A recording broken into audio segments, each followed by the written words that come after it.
Greetings, film fanatics. Filmholmes here, and welcome to another rendition of Too Many Movies.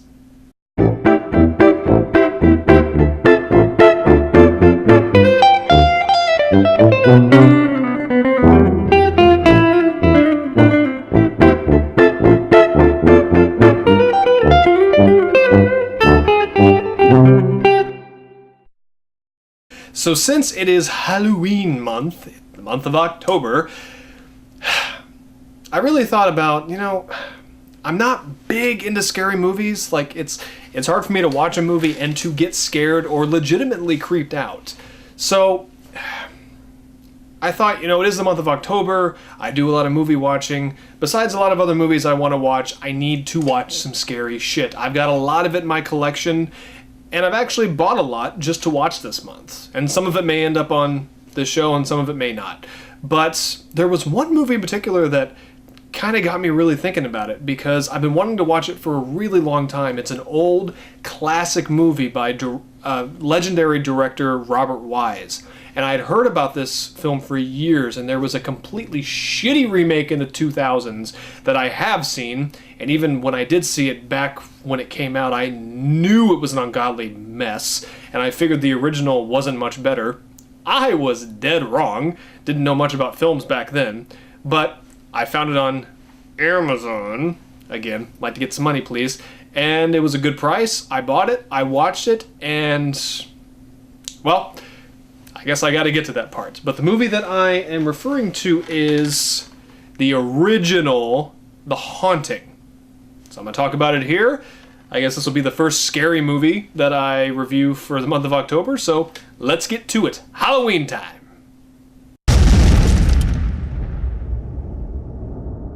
So The Haunting.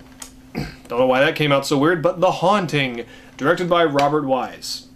Considered to be one of the creepiest movies ever made, and yeah, it really is. It's not scary per se, but I'll go ahead and go over the story real quick. A doctor, whatever, he decides to conduct an experiment at this huge mansion that is apparently haunted by this guy that lived here and the children, like a lot of people. And he brings in these four people who are going to live in the house, and they know an experiment's going on, and they're there to conduct it, to see how much paranormal activity is going to happen. And almost from the very get-go, weird shit does start happening. But the main focus is on the main character, Eleanor, played brilliantly. I can't remember her name, I'm sorry, but every actor in this is pitch perfect. Nobody's annoying. Everyone's acting is top-notch. So the entire cast gets an A+ from me. But Eleanor, it's mainly about her story. Her mother just recently died, who she took care of for a really long time, and the mother really wasn't, nice, apparently. And her family really isn't nice, and this is her getaway to go to this mansion to do this study, but she begins to kind of fall in love with the mansion, fall in love also with the doctor who's conducting the experiment. And the story is really about her losing her mind. What's real, what's not real, what's in her head, what's not in her head, and it's about her mental breakdown that leads to the ending of the movie.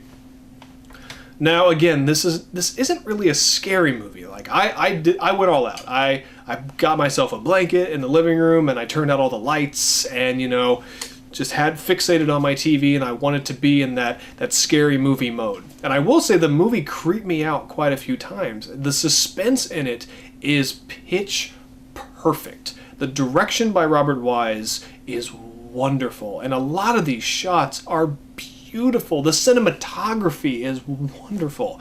But the script, I did not expect the dialogue to be so well written. The interactions between these characters and the dialogue between them, I could have listened to it until now. It's so interesting, and it moves the story along, and the pacing is great. It's like a little under 2 hours, but I didn't want the movie to end. I was excited, but I also had no idea where the movie was going. None. Like, why can't we make movies like this anymore? Why do the remakes have to suck so much butt? Why? That is a complete abortion of a film. So please, never watch that piece of shit remake. Please watch this movie. It is a phenomenal piece of work. One of Robert Wise's best movies, and also I'm wise because I purchased this. It's so good. I mean, all the actors are great, and they took a risk back then because the character of...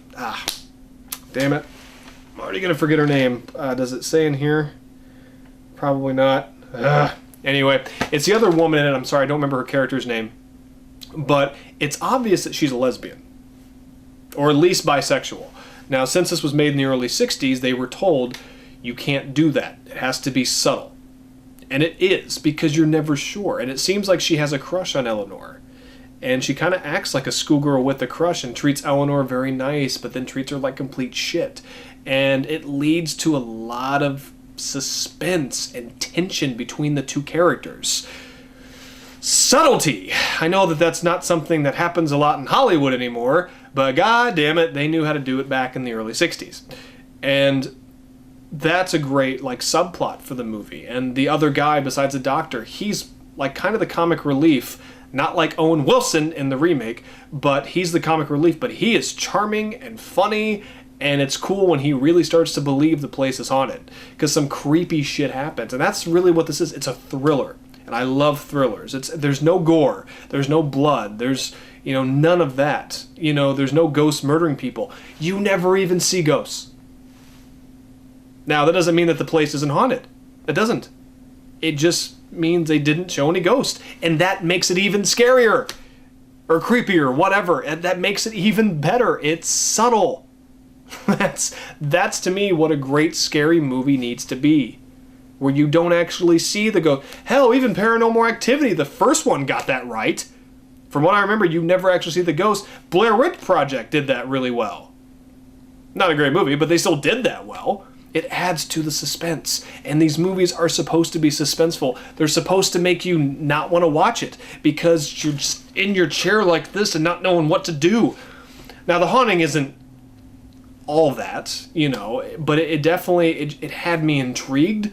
I was so into the story and the characters that I lost myself in the movie, which I love. That's why we watch movies, to lose ourselves in them. That's the whole point of this art form.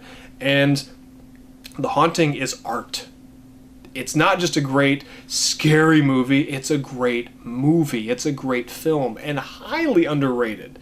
I mean, it's very well praised, but also to me doesn't get the praise it deserves. I never hear people talking about this when it comes to October and Halloween time. And that's a shame, and that's why I wanted to do this. That's why I like doing this show, to watch movies I've never seen before in my collection, but also to get the word out about movies that are just fucking amazing. And The Haunting is really that good. It's really that amazing. And it needs more attention, in my opinion. It could keep you on the edge of your seat. If not, you're still going to just be highly entertained, and you're going to be into it. So, The Haunting, not the greatest scary movie ever made, but still can be really creepy as shit. I give it 4.5 out of 5. Very much deserves it. Now, I don't know enough about horror movies or scary movies, whatever, to give it a 5.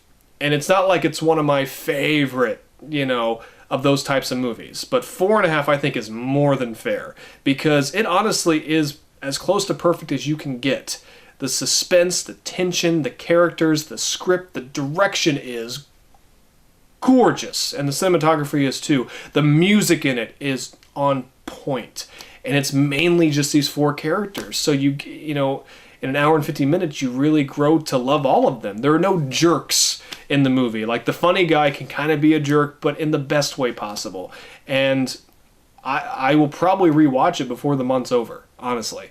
And I loved it that much. So please give The Haunting a chance.